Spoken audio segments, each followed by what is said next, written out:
Hello all you demons and happy Friday. Now for today's movie review, I think we're gonna have to wear something just a little bit more. That's right, I want you all to get your best leather fits on with your darkest shades because today we're going to be jumping into Blade. Blade was released on August 1998 with a beautiful standing score of 58% on Rotten Tomatoes and a 7.1 on IMDb. Although, I don't know if I agree with that 58% score on Rotten Tomatoes because Blade, hands down, has to be one of the best vampire action movies that I've seen in a hot minute. There's a reason why there's still memes being made about it today. And don't even think about forgetting the iconic rave music that happens when he enters the vampire nightclub, but we'll get into that later. But before we jump straight into the movie, we gotta cover some fun facts about it. Did you know that Blade practically saved the superhero genre? Around the time, we had some pretty mid superhero movies like Batman and Robin and Howard the Duck. These movies were obviously very unsuccessful and poorly received by audiences, but luckily, Blade was there to save the genre, also paving the way for movies like X-Men and Sam Raimi's Spider-Man. Pizza time. I think we should take this moment to say thank you very much to Wesley Snipes and the crew. Thank you very much for making the Blade movie because it not only was phenomenal, but allowed us to have movies like Deadpool vs. Wolverine. I don't like you. You never did. Also, I think it's important to mention that Wesley Snipes enjoyed filming the first two Blades. However, Blade Trinity was the one where he had kind of an issue with it. Apparently, there was a lot of disagreements about the character on set between Wesley Snipes and the directors, so much so that Wesley Snipes would actually communicate through little post-it notes labeled Blade. It was reported that Wesley Snipes would appear on set disheveled, drunk, and had a lot of arguments with Ryan Reynolds, which was funny enough mentioned in Deadpool Wolverine. But it's okay, because we're not talking about Blade Trinity, we're talking about the good one. Blade 1. Blade first. And without further ado, let's just jump into it. We go over to these two lustful deviants going into a nightclub full of horrible premarital activities. They enter this sort of meat-packing facility, which then opens up into what we see as a secret underground club. Now this is where we get arguably one of the coolest nightclubs seen in movies. There they start raving. There's a bunch of crazy things happening on a dance floor that you would never imagine happening, but he starts noticing some weird things off about the people around him. Everybody's kind of staring at him just a little longer than they should. Anyways, while he's partying, our guy seems to notice something drip on his head. Then he investigates it only to find that it's a drop of red. What is it, you may ask? Freaking blood, sprinklers, and it's at this moment our normal guy realizes, oh no, this is a vampire nightclub. Everything starts to look terrible for this guy. He falls on the floor. They all start gathering around him until someone shuts off the blood sprinklers. As they're looking around to see who shut off the sprinklers, they see the Reaper himself, Blade. This is where one of the coolest choreographed fights happens, where it's just a bunch of these vampire goons fighting Blade, and Blade's in there with not just guns, swords, a boomerang knife, stakes.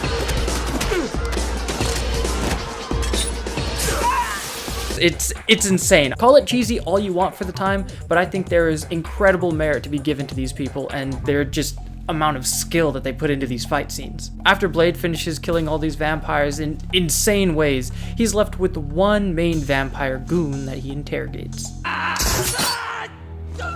It's revealed that these vampires were sent by Deacon Frost in order to protect the nightclub. And it's also revealed that this isn't Blade's first run-in with this specific vampire. So, as any good vampire slayer does, he tries a new method. Give my regards to Frost. And sets him on fire in order to kill this vampire. And the first responders come in to see this charred corpse, or what they are to assume is a corpse, pinned to the wall with a stake and set on fire. And you know what's weird about that whole thing? None of the first responders even react to it. They act like this is just another call that they're going to. Like, not a single one is like, oh my god. They're just like, oh, all right, we'll put them out. Put him out. We jump then to the hospital where this crispy critter is sent. We see this doctor looking at blood, who is immediately interrupted by this very creepy guy in his advances. A few failed attempts at flirting later, he talks about, hey, do you want to see this weird dead body that we got? She of course reluctantly agrees, and they go to the morgue to check out this fried body. And of course, we all know what body it is, the body of that vampire, and we are to assume is dead. Now, upon investigating it, our doctor sees a lot of weird details about it. Oh, and would you look at that, he's actually not dead. He's alive, and he's also a vampire. So he immediately bites that guy's neck and drains him of his blood. And the lady noticing this, our doctor, runs out of the room only to unfortunately be caught in her escape. But as everything seems to get all blurry and dark, we see Blade again in the hospital, somehow getting past everybody with all of his weapons and his black trench coat and cool sunglasses. But that, I digress. He walks straight up to the vampire, eating her. Came back to finish you off. And punches him straight in the face. There's no fancy guns, no sword, no, he just straight up decks him in the face. That's when the charred, creepy looking vampire starts responding like your average goon. He's like, oh, Blade, it's you. Like, no duh. Desperate to escape, our crispy vampire does the only thing he can think of to escape Blade at that moment.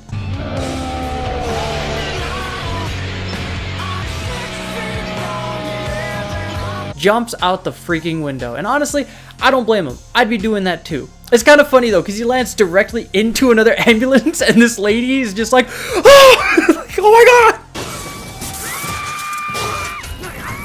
And I'm not gonna lie, he's creepy. He still looks really nasty. After seeing that vampire escape, we go back to Blade, who is then confronted by two cops and shot at. That's where we get this iconic scene. Freeze! Motherfucker, are you out of your damn mind? Blade, being the kind-hearted person he is, looks down at the lady, knows he should kill her because she's going to turn into a vampire, but he doesn't because he's nice and he has a heart. And he picks her up and starts running away from the cops. At this point, they have the entire SWAT team on them, and what does Blade do, thinking very quickly on his feet?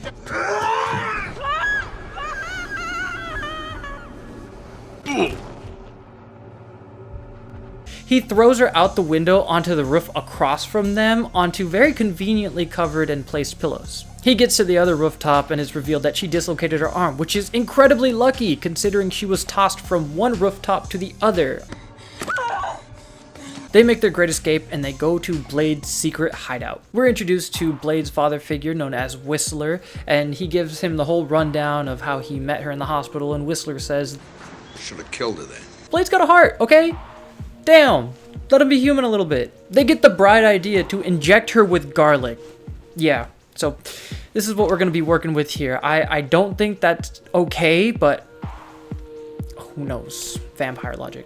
After getting injected, she falls asleep, and we transition to the secret vampiric council meeting. Here we're introduced to a lot of prestigious looking vampires, and of course at the end of the table there's this very rebellious, cool looking vampire named Deacon Frost. Now, as cheesy as it is, he's not like the other vampires. He's cool. He likes to do vampire nightclubs. Meanwhile, the other ones are very staunch about remaining hidden amongst humans. Our livelihood depends on our ability to blend in.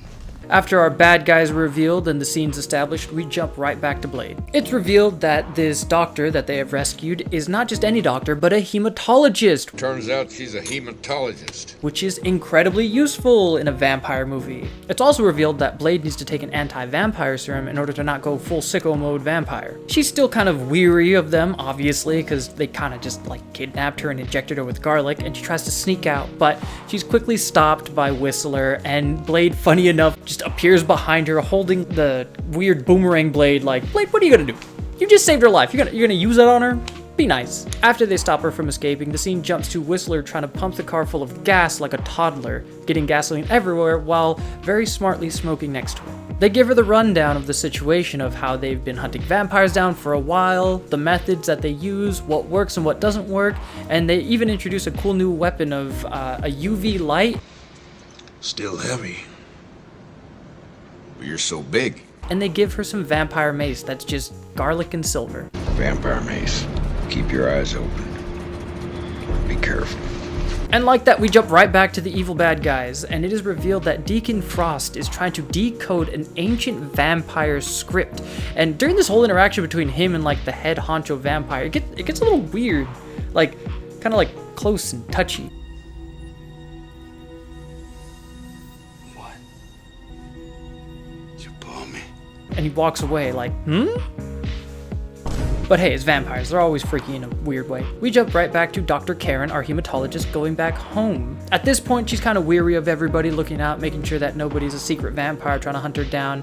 But luckily, she makes it to her apartment building. As she's getting settled back into her apartment, a police officer comes into her apartment saying that she left the door open and is trying to ask her if she's okay and is getting really close to her. As he tries to attack her, she sprays him with the vampire mace, only it doesn't work. As he's about to kill our hematologist, Blade comes in to save the day and starts using this man like a human wrecking ball across her apartment.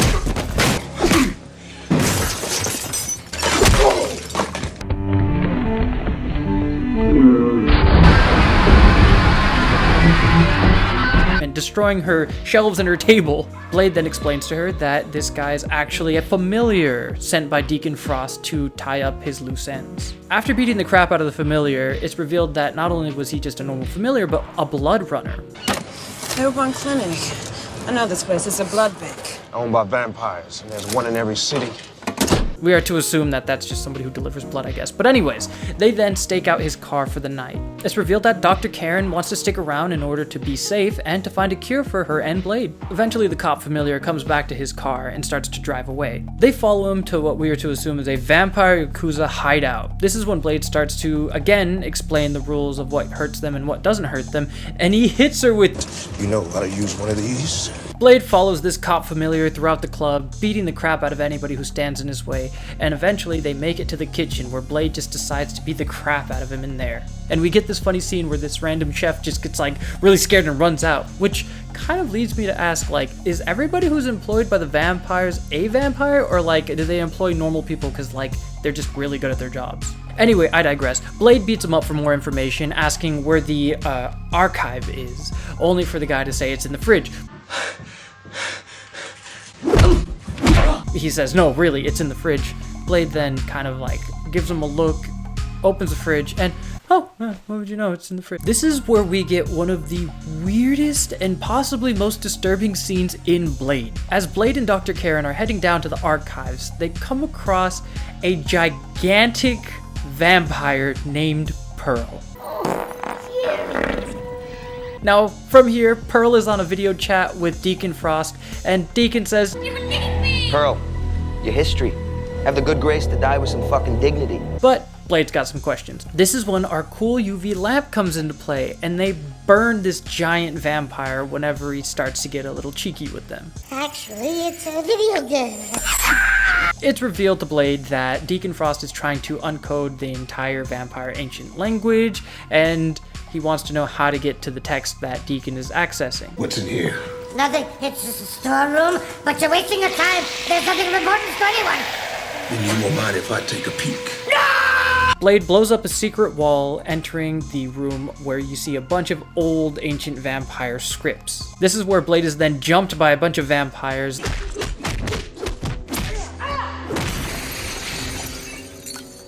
They have another epic choreographed fight scene, but with a bunch of like glass displays getting shattered. It's, again, really awesome. But unfortunately, Blade is actually outmanned in this situation, and we see our right-hand man, Vampire Goon, come back. He taunts Blade for cutting his hand off, and this is where we see another vampire pick up Blade's sword, and only to have the sword pop Blades out and chop off the guy's hand, but he doesn't go, oh no, he gets really freaky about it all.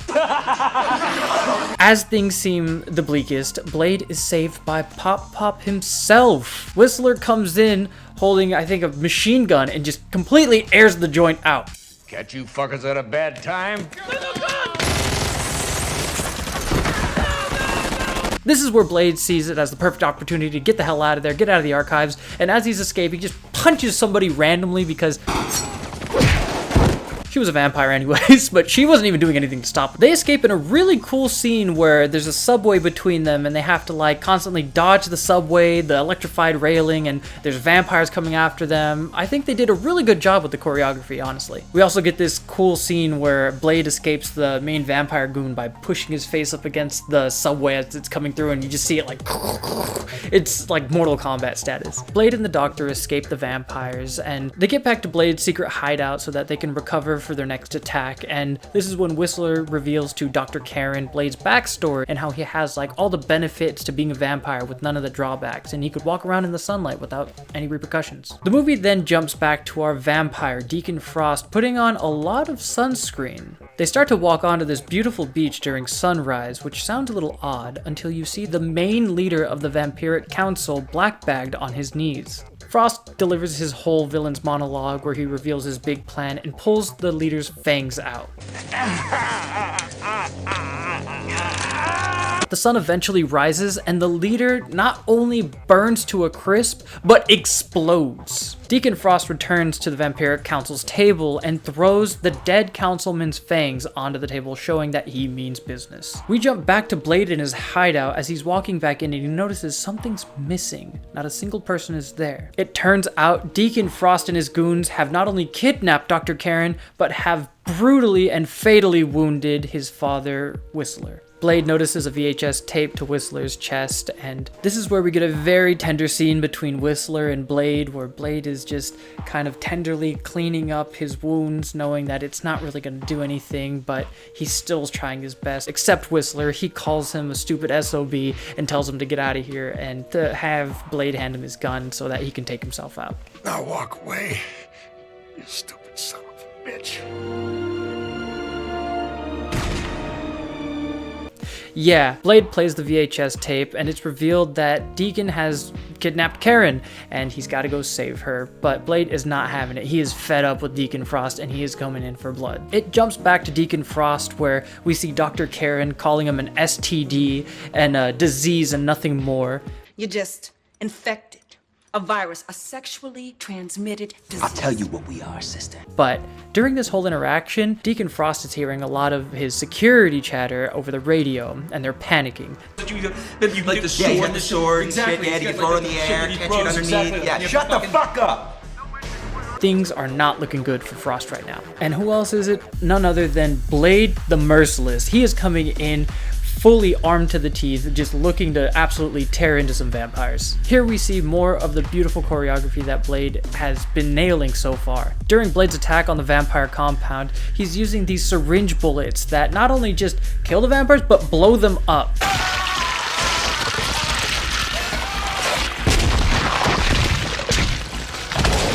As Blade gets to Deacon's main bedroom, it's revealed that his mom has been Deacon Frost's girlfriend this whole time.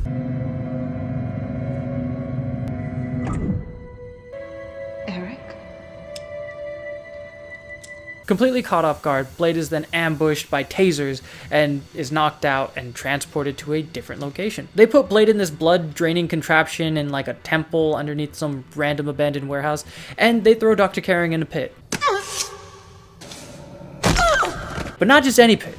This is a pit where they put their weird gremlin vampires, and who does she see? None other than her creepy lab assistant. Karen? Karen?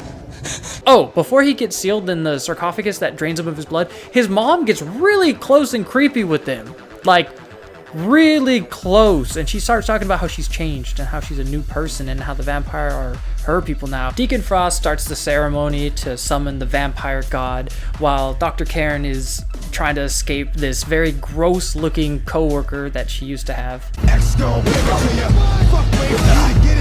Meanwhile, Blade is just getting absolutely torn in this nasty like sarcophagus thing. Our hematologist, Dr. Karen, escapes, and not only does she escape, but she releases Blade from the blood-draining sarcophagus. In Blade's weakened state, he needs to have his blood transfusion or else he's not going to be able to recover enough, but this is when Dr. Karen takes off the two patches she has from like the beginning of the film when she was bit, and it's like really nasty looking. Like these things look so freaking gross and like ugh, which makes this part where Blade drains the blood from her even nastier. Anyways, he drains her blood, gets his powers back, but like, he doesn't drain her completely. She's still like kind of alive. And Blade enters full vampire sicko mode. He picks up his vest and his weapons, and the first person on his list is his weird pervy mom, which honestly, props to you. She was getting weird. I must release you.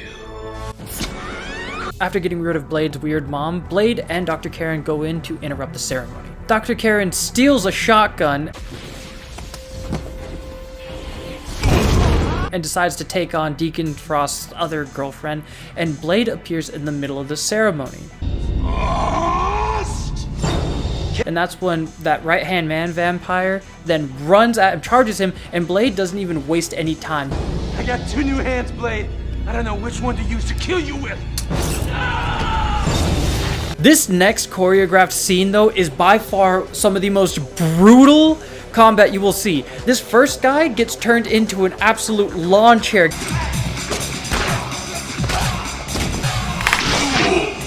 Even if it was fake, you can tell that this guy, he was hurting for the next few days. Like, this thing, like... Dr. Karen then fights Deacon's other girlfriend character that wasn't Blade's mom and sprays the vampire mace in her mouth. And what does it do? It blows her head up.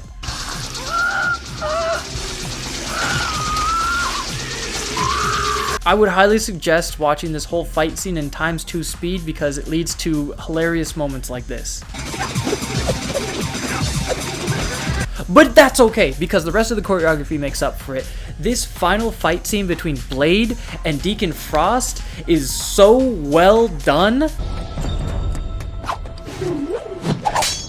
During the sword fight between Deacon Frost and Blade, Blade chops off his hand and eventually chops him in half. But as his upper body is flying, it then gets put back together with blood.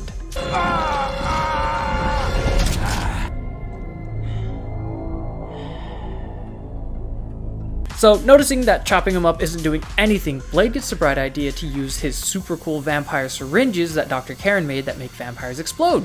Deacon Frost does an unnecessary front flip, and as he's uncontrollably falling down, Blade's just like turning him into a pincushion. But before he deals the final blow, Blade says the iconic line, Some motherfuckers are always trying to ice skate uphill. This causes Deacon Frost to explode. After that, Blade leaves the compound where these ancient vampire ruins were, and the movie ends.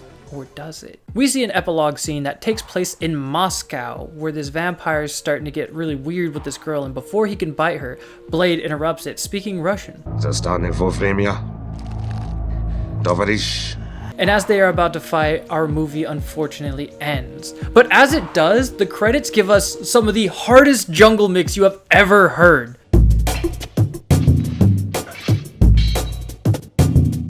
In all of my reviews, I have not included the credits, but this one I think very much deserves to be mentioned. Personally, this has made Blade probably one of my favorite Marvel superheroes, and I highly suggest you all watch it for yourselves. Thank you all so much for watching. If you guys like this video, please leave a like down there below, and comment down one of your favorite Blade scenes or quotes. There's a lot that I did not mention in this because I want you to experience the magic on your own. And as always, everybody, stay spooky. Bye-bye.